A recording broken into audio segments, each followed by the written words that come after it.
सब भैयान को राम राम। जय बाबा की जय श्री राम। तो बहुत सारे भालू बानर इकट्ठे हो गए। सब भगवान राम के चरणों में शीश झुकाकर एक विशाल समूह खड़ा हो गया।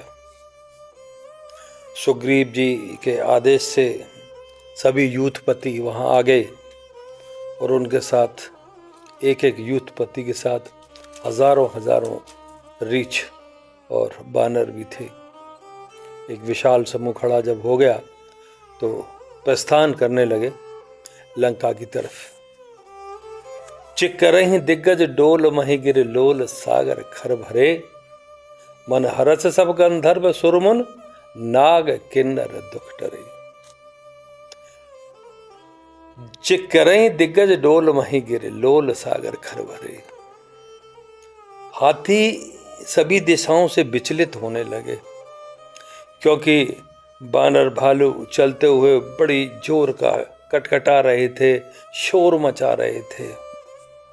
ऐसा अट्ठास ऐसा शोर सुनकर हाथी भी व्याकुल होने लगे, धरती डोलने लगी, पर्वत कांपने लगे और सागर भी कांपने लगा।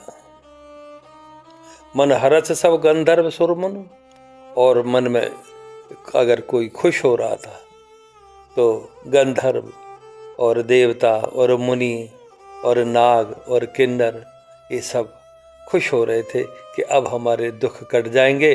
अब भगवान राम रावण को जीतकर लंका से सीता माँ को ले आएंगे और एक दुष्ट व्यक्ति का अंत हो जाएगा। ऐसा सोचकर सुर मुर नर सब प्रसन्न होने लगे। कटकटई मरकट बिकट भट भट कोट कोटई धावही, जय राम प्रबल प्रताप कौशल नाथ गुण गण गावही। कटकटई मरकट बिकट भट और कोट कोटन धावही।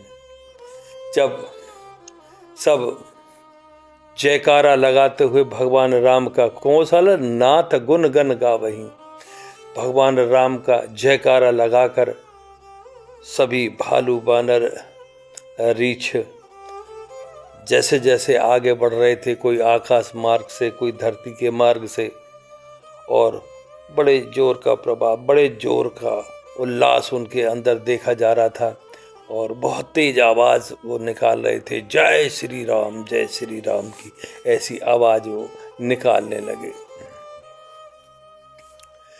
सही सक न भार उदार अहपति बार बारई मोहई, के दसन पुन पुन कमठ पृष्ठ कठोर सो किम सोहई। सही सक न भार उदार अहपति बार बार मोहई। सर्पराज शेष जी कच्छप कछुए के पीठ पे अपने दांतों से खरोंच खरोंच के लकीरें बना रहे थे। ये उदाहरण भगवान राम जब इतनी बड़ी भालू और बानरों की सेना को लेकर जब जा रहे थे, भगवान राम रघुवीर रुचिर प्रयाण प्रस्तते, भगवान राम जब लंका की ओर प्रस्थान कर रहे थे इतनी विशाल सेना के साथ, जन परम सुहावनी, तो ऐसा प्रतीत होता था कि शेष जी कश्यप की पीठ पर ये सारा वृतांत लिख रहे हों।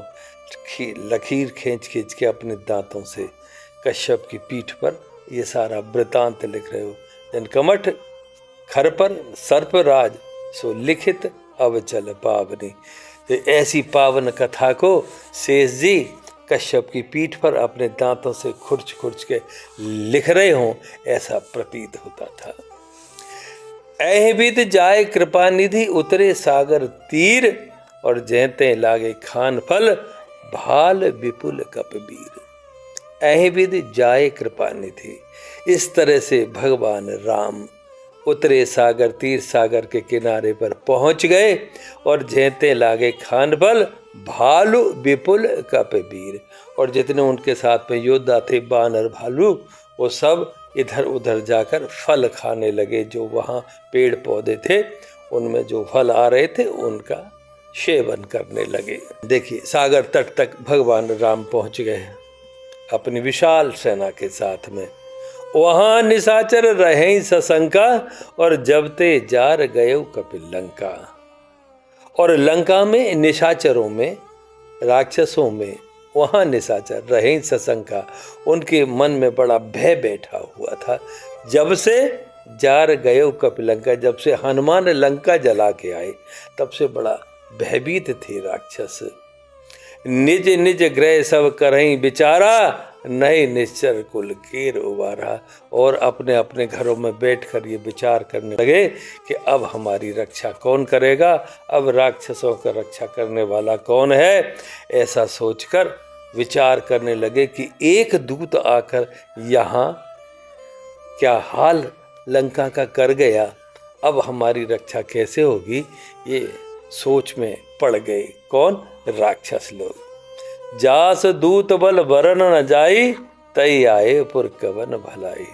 जिसके दूत की महिमा जो उसने यहाँ लंका में मचाया उत्पात, वो तो कहा नहीं जाता मुख से। ऐसा उत्पात मचाया है, तही आए पुर कवन भलाई। अगर वो स्वयं यहाँ आ गए तो आप समझते हैं कैसे भला हो पाएगा। फिर तो वही जाने, वही रक्षा करे। ऐसा त्राहिमाम राक्षस करने लगे।